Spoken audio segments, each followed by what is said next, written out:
I didn't know what it was when he showed up, actually. I was like, there's a chicken thing. I was pretty new to birding. I only started birding in 2020. And so I'm at 4 now. That's nothing when you consider there's 11,000 birds in the world, and this guy shows up, and I find out it is a northern bob white. When was the last time any of y'all saw or heard of bob white? Or the blizzard was that 77? Been a while. Yeah, let's see here. If we go. Oh, we go back. Who knows what this is? That's a whippoorwill. A lot of people have never seen a whippoorwill. It's because they don't really fly during the day. They kind of do this. I took that photo from Guy Marsh, which I'm going to Sunday night. I can't wait. Every year my wife gives me 30 hours to go to Guy Marsh. And so I go up in the afternoon, I bird till sunset, I sleep in my truck and I wake up at the trailhead at 6 a.m. and then I'm back home by 7 p.m. to see my son. I only saw him because a muskrat flushed him. And so I feel very privileged because that's the only whippoorwill. When was the last time you heard a whippoorwill? In a minute. Beautiful birds, really beautiful birds. Their populations are way down. I think over 50% now. And the northern bob white is getting close to what they call extirpation, being pushed completely out of Ohio. There's a lot of initiatives to try to help restore their populations, but sadly they're on their way out. I think y'all know what that is. I heard you're having to talk about it next month. That's the firefly. That is our logo. We love fireflies. We'll often have people from the West Coast tell us, y'all should have a different logo. We don't have fireflies. Fun fact, fireflies are in 49 of 50 states. Hawaii does not have them. They just don't do kind of what they do here in the eastern side of the country where they glow at night. But they definitely have them all the way out in California and Washington. You probably noticed too, if you're a little bit older, that you see a lot less fireflies these days. Then obviously the monarch. Some studies I've seen, depending on the study and which population you're talking about, I've seen as few as 2 for every 100 there used to be. And so if you notice something amongst these first 4 slides is that common species are not common anymore. And they just kind of slowly slip away. When was the last time you thought about bob white? Just kind of snuck away on you and you didn't realize it. But to my son, who's 2, but if I asked him when he's 10 or 15, he would never know bob white. That would just not be a thing for him. It would be something that your memory, not his. And same for the whippoorwill and possibly the monarch and possibly fireflies. And numerous firefly species face extinction. By the way, 1 million species face extinction and 40% plants face extinction. A lot of people think plants, and they go, wow, plants. We don't think about plants going extinct, but think about what's happened with the chestnut, American chestnut, the American chestnut blight, or it was, I guess, the Chinese chestnut blight, if you will. And then beech trees are on the decline, ash trees with the emerald ash borer, elm trees with the Dutch elm disease. I think it was actually the first species that was ever listed, plant species that was ever listed on the federal endangered species list was, I want to say it was a species of coneflower out of Tennessee. That was super rare, and thankfully it's come back. You can actually find it now in cultivation, but plants are facing extinction. The birds are particularly important to me. 3 billion fewer birds in the US than there were just 50 years ago. And many are already gone. Who can guess the bird? Hoffman's warbler. Hoffman's warbler declared extinct about a year ago, last seen in the 1980s. It's one of many species that we've lost. That's my particular fascination, is the extinct birds. We've lost a lot of them. Obviously, people mostly know the passenger pigeon. Fun fact, the last one died in the Cincinnati Zoo. Did you know we used to have a parakeet in Ohio? Carolina parakeet. Yeah, they were native here. You know where that last one died? same enclosure, Cincinnati Zoo, 4 years later. I think her name was Inca. Field woodpecker, Labrador duck, dusky seaside sparrow. List goes on and on. Brandon, try to share your screen again. Mhm. Sorry. You're right. I'll let you touch. I'm so sorry.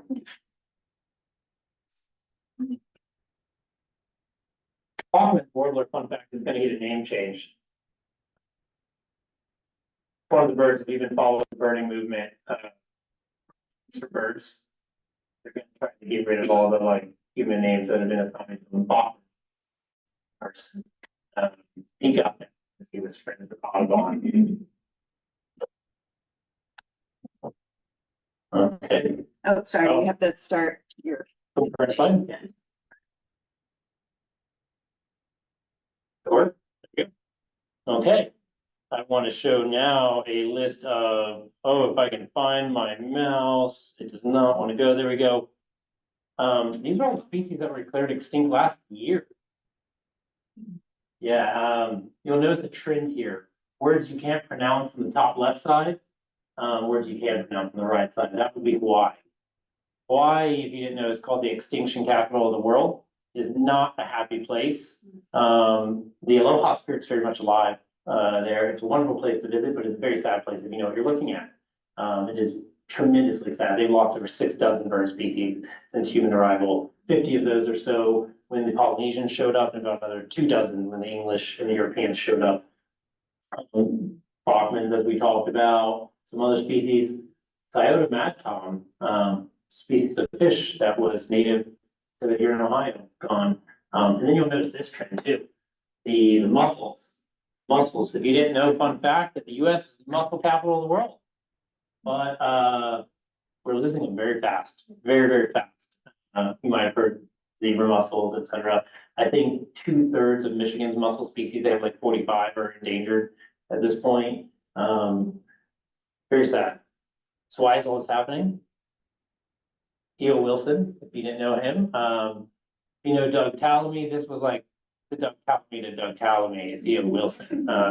Wonderful gentleman, passed away a few years ago. He proposed 5 reasons: habitat loss, invasive species, human population growth, pollution, and overharvesting. And overharvesting of the resource, like in the pasture pigeon case, with a lot of shooting them and killing them, which is crazy to think when there was a couple billion, we pretty much shot into it. So hippo was the easy way to remember it. And that was E.O. Wilson came up with that. We mostly focus on habitat loss and invasive species because these are the two that, for the most species, the cause is usually the H and the I. So this is why we have this problem. This is the habitat loss and the invasive species. This is what a biodiversity crisis looks like. The average person, and probably to you a few years ago, and to me a few years ago, this looked great. And if you know what you're looking at now, this is sad. You know, there's no life here, really survive. This is what a biodiversity crisis looks like. Well, semi good news today, Connecticut has banned the Bradford pear, but asterisk 3-year phase out period 2027. But the start, and they're banning wisteria, which is really good because I've seen it on the 675 now, right south of Indian River, there's a big wisteria patch. So given to us, promised they would be great. We know how to turn out. So we have to reimagine our approach to conservation because humans have to give up the notion that we can not coexist with nature. We have to coexist with nature, and it's really not an option. It's the only viable option that remains for us. And this is the problem too. These are Doug Tallamy imagery. Doug Tallamy is an entomologist. To me, this is a moth. To Doug, this is yeah. Doug is, I don't know if you heard the stat, he's found like 900 species on his property. I message him and I'm just like, I'm convinced that moths and caterpillars aren't real. Like, I sit there, I walk under my oaks in the night with my light, I can't find these things. I come out the next morning, like half the leaves on my linden are gone. And I'm like, who's doing this? I don't know. And he's got 900 species. It's like a conspiracy, a mob conspiracy. So we used to focus, where people work. That's how conservation worked, and, but we can't do that anymore. I know this one become a bird, lazuli bunting. We don't have to. And so when you think about it, where if we said right now we want to save the Bob White and we want to set aside 500,000 acres here in Ohio. We're gonna get it. Can't do it. That's not an option anymore. So to save nature, we have to focus on where people are. That is the option we have. And so we have to find a way for nature to thrive in human dominated landscapes because humans dominate all landscapes now at this point. Go on a 3-hour road trip in any direction, take any back road you want. You'll rarely go more than a mile without finding someone. And even if you don't see someone in that mile, the property is owned by someone likely being farmed or something's being done to the property. People are everywhere. And so, I like this quote from Rachel Carson. I have 5 books I always like to recommend. Richard Lewis was not actually one of the 5. Silent Spring, that's a must. In nature, nothing exists alone, but man is a part of nature, and his war against nature is inevitably a war against himself, and it's the hubris of man to think otherwise. So we need biodiversity. It's not an option. And how we landscape determines whether our properties are supporting pollinators or is it eliminating the resources they need. I just walked out. Who was it? Who pointed out to me that what northern golden bumblebee was that? Deborah? Yeah. Was that bumblebee here before that pollinator garden went in? Statistically, not so much. How your landscape determines how much carbon your property pulls from the atmosphere and stores in plants in the soil. A lot of people don't think about that, but you know, the trees are massive carbon sinks. They store it all for us. They're doing us a huge favor in that regard. If you don't think about this or you've never heard about this before, who knows what percentage of Ohio was trees before the arrival of Europeans? Hope. I don't. You're bad. So I know you'll know. Who knows? It's about 95%. You'll see numbers 94, 96, we'll call it 95. 95% of Ohio is trees. And that's what kind of makes me sad sometimes when I see across the street from me is oak hickory savanna. And I found oaks in there that are 250 to 300 years old in the farm stumps. And I know that whole farm field was also oak hickory savanna 200 years ago when they came and surveyed it. It's gone now. And that seems to be the trend. Your plant choices on your property determine whether you harbor the ecological tumors that leave your property. Birds don't know property boundaries. That is a fact about birds. They will eat your berries and they will poop them on the next property. And oh, this is an aside. I'm talking to the choir here. Only do the mulch volcano on the Bradford Pass. Stack hot. But I was going through Fairborn the other day. So I live, like I said, I have a Yellow Springs address, but I'm in that township. And kid goes to daycare in Yellow Springs, but we cut into Fairborn all the time. And I drove by this business and I just pointed to my wife, I was like, Mother of God, look at it.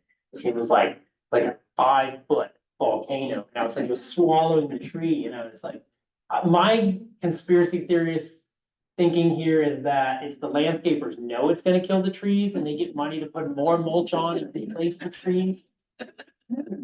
That's what I'm thinking, because it's gonna kill those trees early. And if you don't know why this is bad, besides harboring disease, it sends roots up. And those roots wrap the tree and they girdle the tree. So like the maples in my front yard, I pulled the mulch back, but you can see the damage from 25 years of being over mulched. It makes me sad. I can see these big, big roots surrounding these gorgeous silver maples. Yeah, that's for ecological function. You can all probably think of an intersection here that's abandoned property that looks like that. And I went on to a farm field the other day and cut down 30 of them. I couldn't deal with it anymore looking at it, and I know I'm moving soon, so I can take care of it. But yeah, it's a problem. So the amount of lawn you have determines a handful of things, whether rain infiltrates the soils or just leaves the stormwater. Stormwater runoff is a major problem in our communities. Whether you're adding nitrogen, phosphorus, and herbicides and insecticides to your local watershed. Farmer near me is old school. And I watched him spray glyphosate right into the creek bed the other day. He was spraying the fence line and all my neighbors, big sprayers. And we know where it all goes. I noticed the other day too, when a company was coming out. I'm gonna call them out by name because the name upset me, Buckeye Eco Care, Eco Care. And they sprayed 8 lawns on my 2 mile loop I was running. And they had to stick a sign in the ground and it has an adult with a kid and a dog and it says, stay off. I was like, wow, what a weird thing that's happened with humans where we think that's normal. Like we think we're going to poison the lawn, we need to stay off of it, it's so poisonous. And then it rained about 4 hours later after they sprayed all that, and I was very triggered that day. That's the kind of stuff that triggers me. And so it determines how much carbon you add to the atmosphere because this isn't sequestering carbon, and 2-stroke engines and lawnmowers, 5% of the US pollution is lawn equipment. So 2-stroke engines, if you didn't know, it is literally just oil plus gas set on fire. It's not good. And the sound. If you live here in Oakwood, that's probably all you hear. How you landscape determines whether you're using plants that host the insects that support food webs or not. I love these guys. These are one of the most beautiful little birds, the white-eyed vireo. I will never forget the first time I saw one. And this is where I tell the story. If you've read the book, you know. The chickadees. Who knows the chickadee study? Who doesn't know the chickadee study? Ah, perfect. For the 3 of y'all. Doug had a graduate student who was studying some aspects of chickadees and what they came. The main point was to see chickadee populations in suburban DC in habitats that had less natives or more natives. What they found was that, and I'm butchering this poor young woman's amazing research, was that when there was 70% or fewer natives, chickadees couldn't sustain their populations and population numbers would decrease. But one of the big takeaways was as they were monitoring these nests, was the amount of caterpillars they fed their young per day over a period of like 15, 17 days. It was about 400 to 700 caterpillars per day, 14 to 17 days.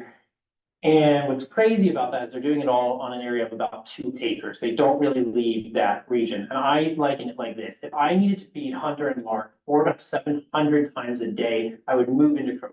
Not to move into Crow. I can imagine, like if I had to make that 15-minute drive. So it's the same for the bird. 2 acres, that's all they got. I look at my neighbors, and Steve, I won't rat him out. Here's Steve's property, 3 acres, 1 oak. 2 Bradford pears, burning bush, I think that's it. And the rest is lawn that he mows religiously about 4 times a week or every 4th day. Yeah, I can't count. It's that obnoxious. I don't think a chickadee could live on his property. One pair of chickadees, let alone the cardinals, the goldfinches, the migratory birds, the grosbeaks, the Baltimore orioles, the warblers passing through who need a snack before their next flight. Really impressive number to think about. Can your property even sustain a pair of chickadees?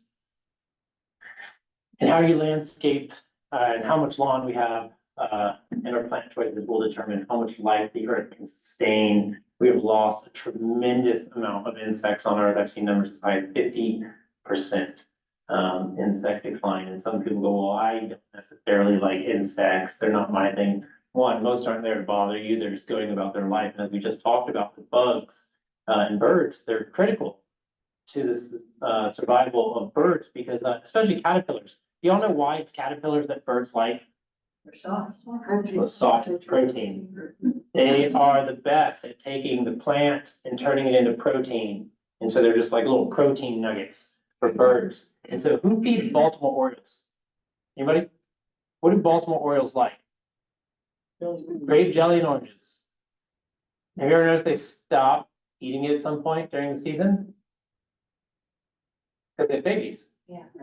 They don't feed babies grape jelly and oranges, they feed them bugs. So enjoy what you can. I love it. Catbirds too. The catbirds love the grape jelly. I love them with their little black toupees. They're the best. So we need the bugs. The bugs are important and they're doing things. Just because you don't understand those things doesn't make those things less important. And so this is a tremendous opportunity and responsibility. And anybody can do it. No experience necessary, but we know y'all have the experience. The proof of it's right downstairs. We just saw it. So we want to build homegrown national parks, and collectively property owners are the hope and future of conservation because, as I mentioned, there aren't these swaths of land to set aside. About 80% of the land east of the Mississippi is privately owned. So, I mean, think about it. Right now, the Dayton Metro, where are you gonna restore biodiversity? The library, Kroger, your yard, because there's no big place left to do it. We can't just, God bless, the presidents, Teddy Roosevelt and the John Muirs and the people who had the vision to capture the land out west and lock it up. But on the east, it ain't that easy. And that really goes for the rest of the world too. Private land is the dominant land form these days. So we have to stop that type of bane of my existence, start a new habitat. Like I write on the printed document, folks, that's what matters. The pop-up is good. Who knows what this is? Come on. It's the only warbler we have like year round here. Who said it? Yeah, yellow ruffed. Specifically, this is juvenile because the male, when he comes in, will be much blacker, much yellower, much whiter, like much stronger colors. So these little guys, though, they call them butter butts. When they turn around, they have like a little bit of yellow. So they're just called butter butts. I love butter butts. I had one at my feeder all winter, and I think he found himself a lady and moved on about a few weeks ago. So this is our mission. It's to motivate people everywhere to regenerate biodiversity by planting natives, removing invasives, and reshaping our relationship with nature. It's pretty easy. It's not a big ask. But I think the big thing for us, is actually that last line is our relationship with nature goes back to the Rachel Carson. It's so adversarial. We don't recognize it as adversarial, but it really is.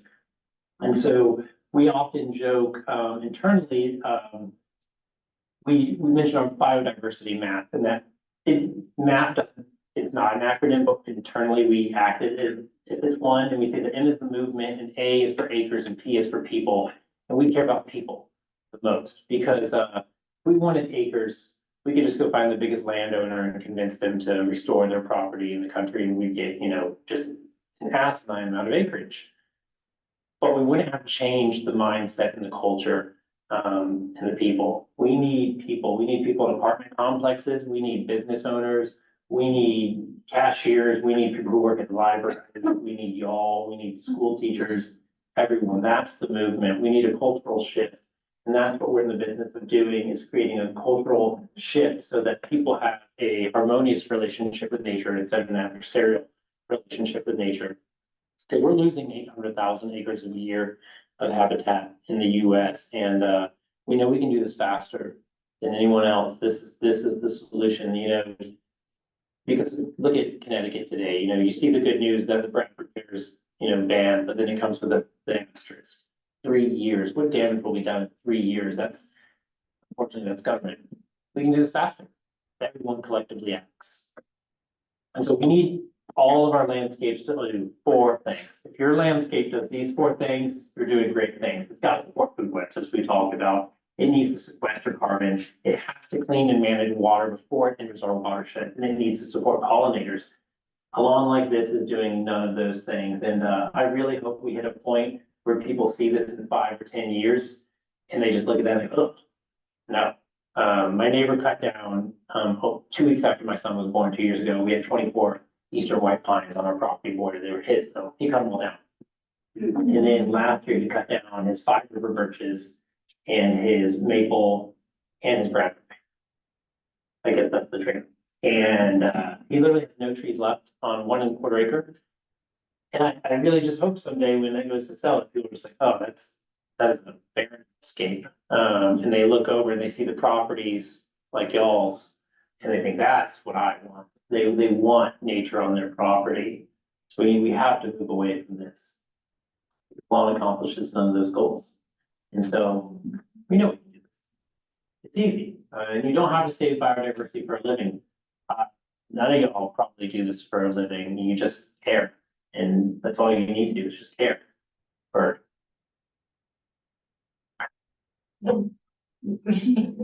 third, Saw my first one last year also at McGee Marsh.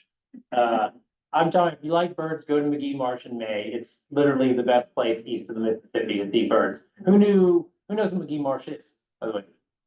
Okay, it's part of Ottawa National Wildlife Refuge, which is up there, it's east of Toledo. Who knew that everything from Ottawa west southwest past Toledo used to be a giant swamp? It's called the Great Black Swamp, and then we improved it. We improved it and made farmland.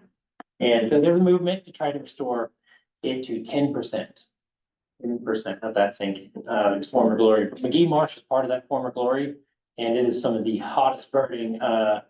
In 30 hours next week, I might get around 100 species. So it's really good if you want to see some of the best. And they're like right at eye level. They're so close to people with the big lenses, you just have to put your camera down because you can't. They're blurry because they're too close. And so I highly recommend McGee Marsh. And so here's what one person can do.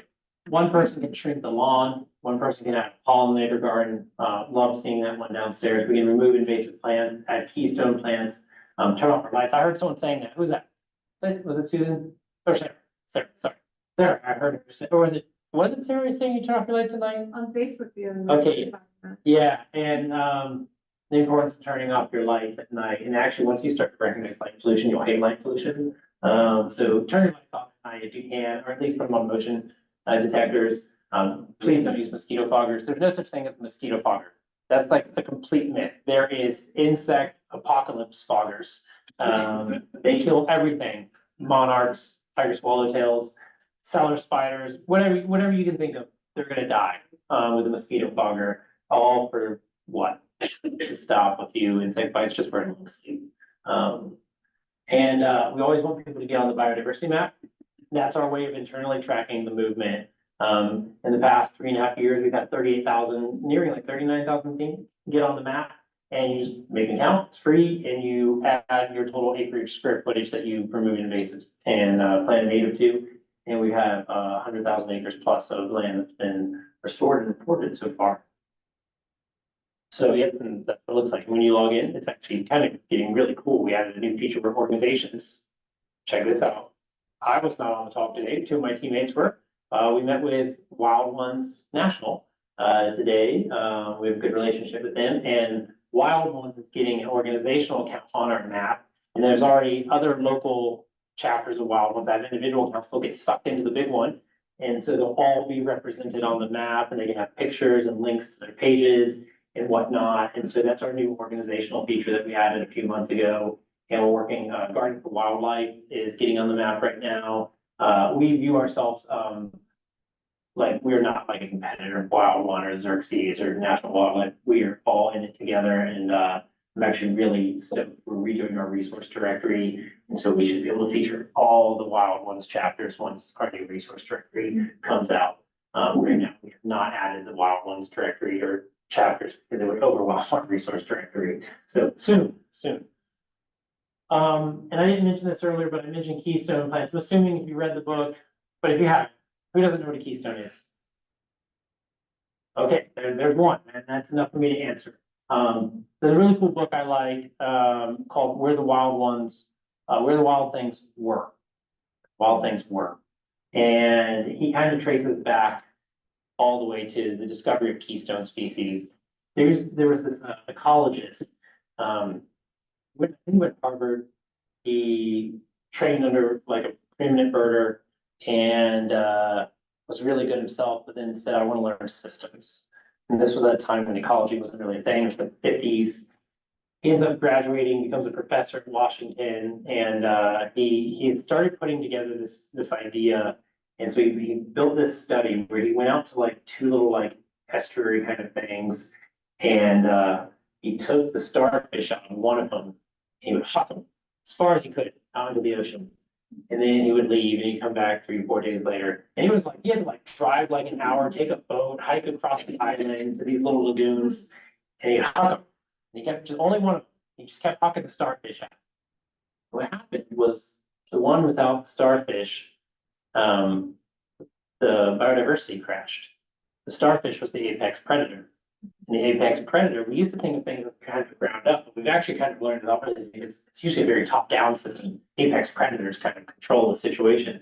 And without the apex predator, the secondary predator came in, the mesopredator, and took over. The mesopredator took over, everything went down in a handbasket, and population and biodiversity crash.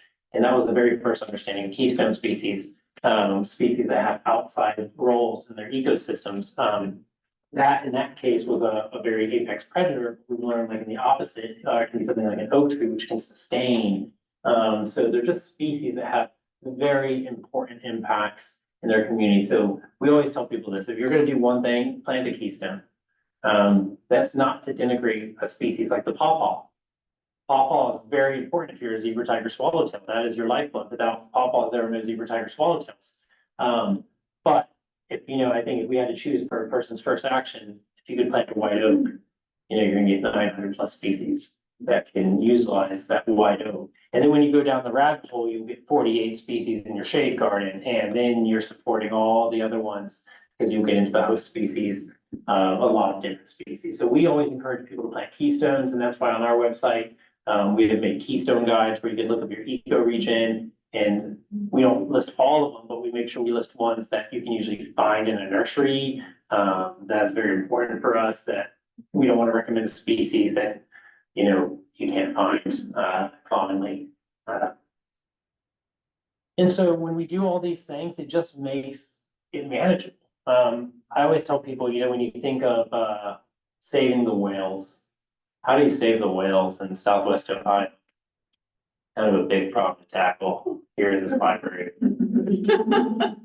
But you're solving the biodiversity crisis just right below me. You take an action, it's a very simple action, and it matters because I parked my car and, a minute later, Deb was like, check out this northern golden bumblebee right here. We're seeing a lot more of them. In my personal account of that working is the first time I saw the don't worry about it. It's really not a problem.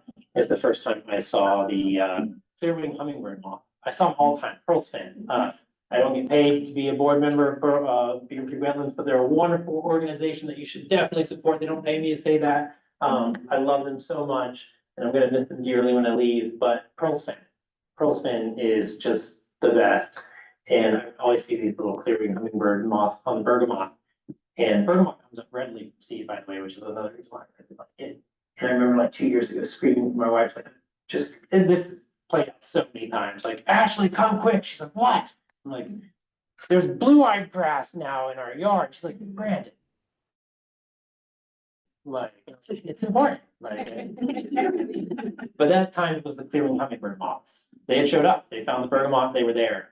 Last year we went to Alaska to visit a very close friend of mine. We got back. We haven't heard a bird for a minute. It can be tough. And I was like, oh man, I in Alaska hearing those birds, and I'm hearing a new bird in my yard, and it was an indigo bunting.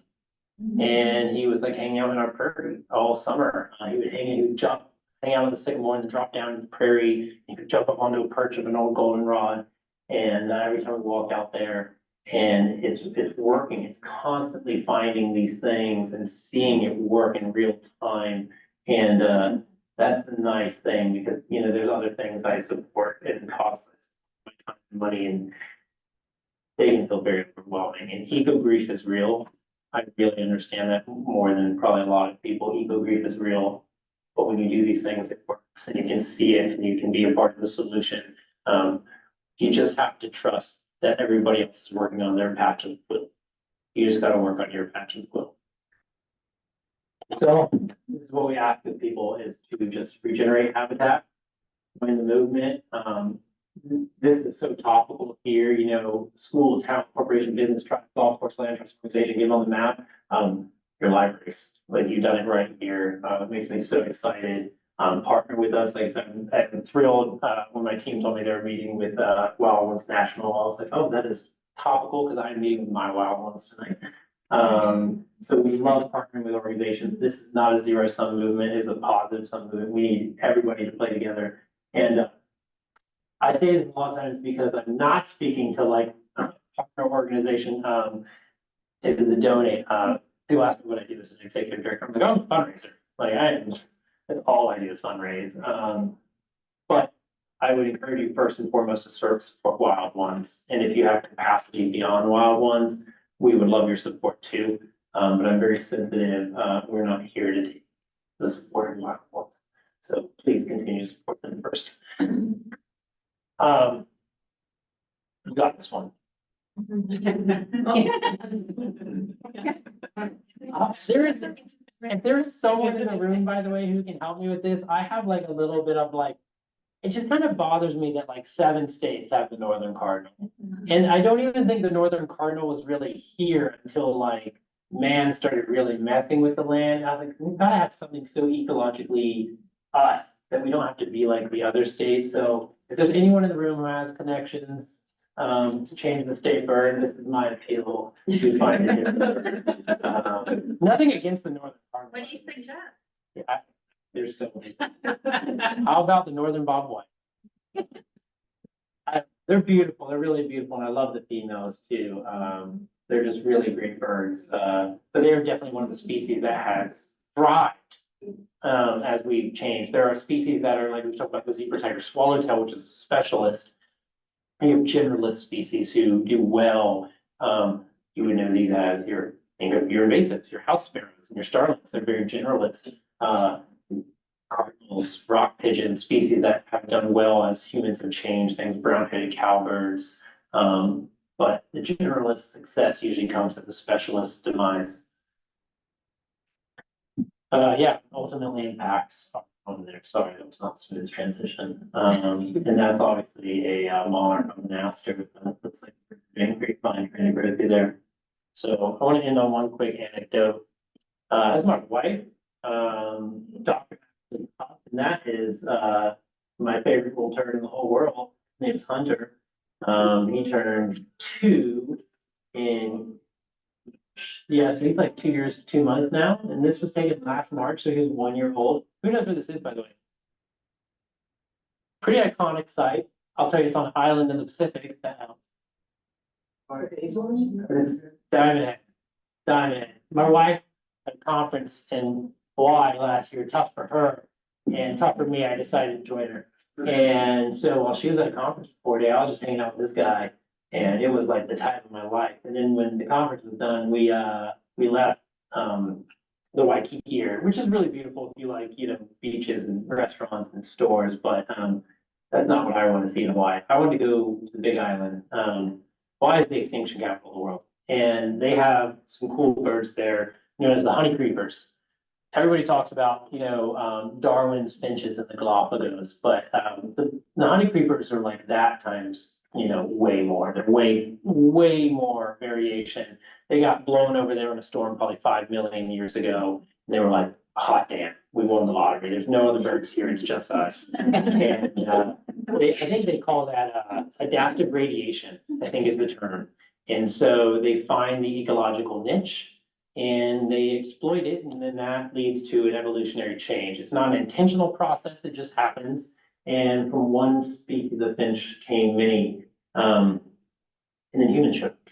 The Polynesians. The Polynesians came and they had their own issues, and they brought their own invasive species, pigs, ferrets, and then the English showed up and they brought their own issues, and the land use began to change, and the mosquitoes arrived.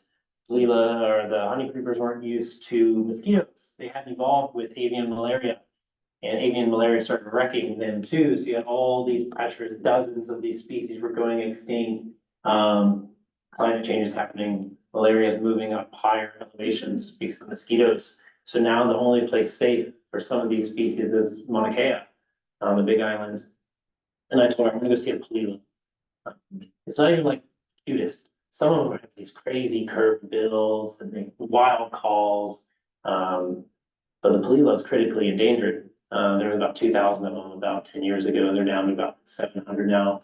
They're all found within 9 square miles of one little patch on Mauna Kea. They live on this tree called the Mamane tree. Here it is. We're out looking for them here in the Palila Discovery Trail. The little shrubby like tree you see is the Mamane tree. That's their tree. That's their pawpaw.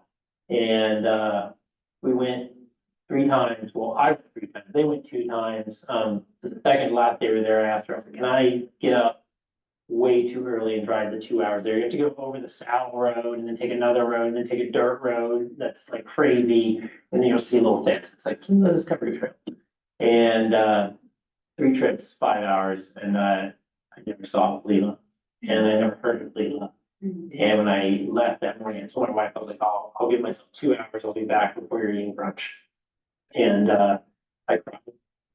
And it wasn't because I didn't get like another dumb bird for the list. It was not about that. I cried because I know Hunter will probably never see a Palila in the wild. He will find them in a zoo, probably in San Diego, where they will be extinct in the wild because they just keep crashing. And like I said, there's about 6 dozen extinct. And that extinction to me is very personal. That's why I read and study about the extinct birds because extinction is permanent. It can't be undone. And when something goes extinct, you're making a decision and that you didn't have the ability to make that decision. I have the right to take the Palila from my child. He may not give a damn about Palilas or birds. That's his choice though. It's not my choice. And so that's what inspires me, what motivates me. That's him over Christmas. I can't even remember. We love the National Wildlife System, Refuge System. This is the one. This isn't Rachel Carson. This is the one right in Concord, Mass. We go every time we visit my wife's family. He was learning how to use binoculars. Wasn't doing a good job, but he's actually he can name about 50 to 60 bird species already, and he knows many by call. At 2 years old, he can walk outside if he hears a blue jay or a cardinal. He knows them by call now, so that inspires me to keep going. I hope it inspires you too. So that's all I got for you.